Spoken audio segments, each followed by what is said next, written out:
Olá, pessoal. Espero que estejam bem. Sejam bem-vindos, então, à nossa segunda aula da nossa especialização, né? Então, nesta aula, nós vamos falar um pouquinho sobre as origens da EAD. E aí, embora daqui a pouco eu vou falar principalmente, né, das perspectivas históricas da EAD no Brasil, que perpassa já o século XIX, né? Século XX, século XXI, pelo menos 3 séculos aí, a gente precisa retomar a EAD no mundo. Claro que um marco inaugural, um consenso, é uma disputa narrativa, né, pessoal? A gente sabe que cada um vai puxar a sardinha, né? Como diz o ditado, puxar a sardinha para o seu lado.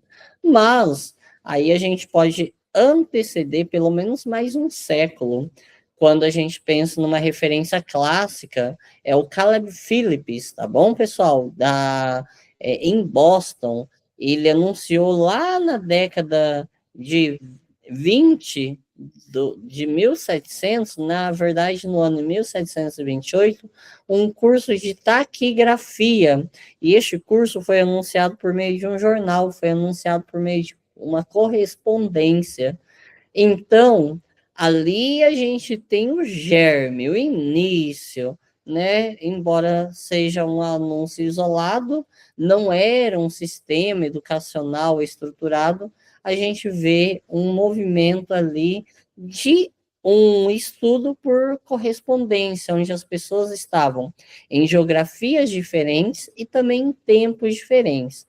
Mas claro que não dá para considerar de fato um sistema da modalidade de educação à distância, com essas vários agentes, várias pessoas que perpassam e fazem a EAD, né? Mas é apenas um marco histórico, como no caso do Brasil também, tá bom, pessoal? A gente também tem um marco histórico, no caso do Brasil, que foi no século XIX, 1891. Então, nós temos o Jornal do Brasil. E no Jornal do Brasil, se lá em Boston anunciavam um curso de taquigrafia, no Jornal do Brasil anunciaram um curso de datilografia por correspondência. E essa é tida como a primeira experiência, né, a primeira iniciativa registrada na imprensa, registrada no Brasil sobre a EAD, mas também com muitas ressalvas, porque a gente também não tinha um sistema estruturado. Então, dá para falar de um ensino à distância, mas não de uma modalidade de educação à distância como a gente tem hoje. E depois a gente teve também algumas escolas internacionais. Aí esse de fato foi considerado, porque está dentro do âmbito da formalidade, da educação, foi considerado o marco inicial oficial. Né? E aí, como eu coloco aqui nos slides, representação das escolas norte-americanas com foco, né, com ênfase em uma qualificação profissional. Então, o que nós temos ali? Né? O contexto do final do século XIX, nós temos, tanto no Brasil quanto no mundo, o início de uma urbanização e de uma industrialização, o Brasil talvez um pouco mais tardio, mas que gera uma formação, a necessidade de uma formação técnica rápida e acessível. E a IAD, né, ela acaba se tornando uma grande aliada. Né? Então, aqui a gente também tem a EAD na era do rádio. Se eu falei da EAD na era do jornal, agora eu vou falar da EAD na era do rádio. E a data, o início, é considerado na cidade do Rio de Janeiro, em 1923, com a criação da Rádio Sociedade do Rio de Janeiro, por Roquete Pinto, né, um grande autor que a gente precisa conhecer, e o pioneiro da radiodifusão educativa. Pensar a radiodifusão para a educação, não é que ele criou o rádio, ele criou uma metodologia de ensino onde se utiliza a difusão radiofônica para a educação. Né? Então, ele tinha ali um objetivo extremamente social, que era utilizar-se da tecnologia. Olha só, já ali em 1923, ele já pensava na tecnologia para ampliar o acesso, para democratizar e para interiorizar a educação, né? A educação, a cultura, para além daquela geografia física, dos espaços físicos. né? Então, qual que era a ideia? O conteúdo, transmissão regular de aulas de português, história, geografia, e aí não ficava só no âmbito das aulas, também vinham para palestras científicas e outros programas culturais. Então, bem bacana, né? E aí, a gente tem, opa, já deu meu tempo aqui, continuar na chamada, que eu preciso continuar com vocês, né? Então, aqui, o que a gente tem, né? As instituições pioneiras, o Instituto Rádio Monitor é o pioneiro no uso do rádio associado a material impresso para a formação técnica, e esse daqui famoso, né? Instituto Universal Brasileiro, que se tornou até sinônimo de ensino massivo no nosso contexto, né, no nosso país. Então, são duas, na verdade, instituições pioneiras na perspectiva de se consolidar, geminar uma modalidade de educação à distância. Então, ali no Rádio Monitor, a gente tem foco em cursos técnicos, eletrônica e rádio, formação profissionalizante. Já o Instituto Universal Brasileiro, que eu imagino, dependendo da idade de vocês, já ouviram falar sobre ele, né? Ele se tornou sinônimo, como eu disse, de ensino à distância no país, com alcance massivo, e a ideia era ensino por correspondência, milhões de alunos formados, variedade de cursos livres. Então, tinha essa perspectiva, né, pessoal? E aí, o que a gente tem ainda dentro desse contexto histórico, principalmente a década de 60 do século XX? Uma forte atuação da Igreja Católica, da educação popular e mobilização social. Então, a gente vai ter ali, né, usar da tecnologia das escolas radiofônicas também para inspirar um movimento de educação de base, o MEB, né? Então, olha lá, 1959, a criação das primeiras escolas radiofônicas pela Diocese de Natal, modelo que inspirou o movimento nacional. A EAD, então, ela foi considerada, dentro deste primeiro momento, né, como vocês viram, ela estava mais ligada a cursos livres, ela não estava ligada a uma institucionalização do processo, né? Então, considerando um marco da educação à distância não formal no Brasil, focado na transformação social. A gente precisa frisar isso, né? Nem sempre, né? E a gente vai perceber que a maioria das vezes não, né? A instituição ela é importante por causa do conhecimento historicamente acumulado e sistematizado pela humanidade, mas a gente tem outros espaços do conhecimento, como espaços não formais e espaços informais, né? Então, eu acho que é importante a gente ter isso em mente quando a gente perpassa a história da EAD, porque a gente vê que ela foi importante nesses movimentos também.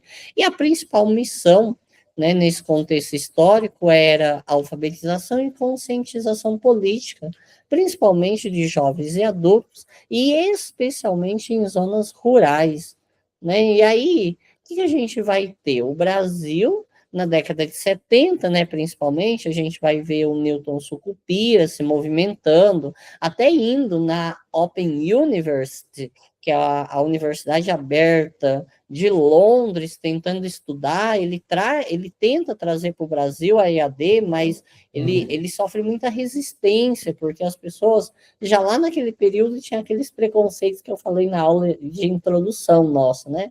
Ah, pela distância não aprende, enfim, né? Mas a gente tem, para além disso, na década de 70, o governo federal assumindo um papel central, estruturando políticas para coordenar e expandir a teleeducação no Brasil. E aí aqui a gente tem três exemplos de teleeducação no Brasil, né? Então a gente passou das cartas para o rádio, agora a gente já está para a TV, né?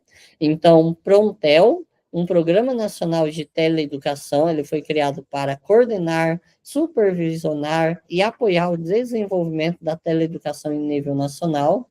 A gente tem também o projeto Minerva, esse talvez um pouquinho mais famoso, né? Transmitido obrigatoriamente em cadeia nacional de rádio, oferecia aulas para o antigo curso ginasial e formação de professores, e a gente tem o FCBTV, né, que é a Fundação Centro Brasileiro de TV Educativa, instituição que foi fundamental que daria origem ao que hoje nós conhecemos como TVE Brasil, e foi focado, né, a TV Brasil, a TVE Brasil, a TV Cultura, a gente vê que elas são focadas na produção de um conteúdo educativo, diferente das outras TVs abertas que a gente conhece, né? O foco delas é produto educativo. Então, isso é financiado pelo governo, né? Financiado pela União. Uma forma de democratizar e interiorizar.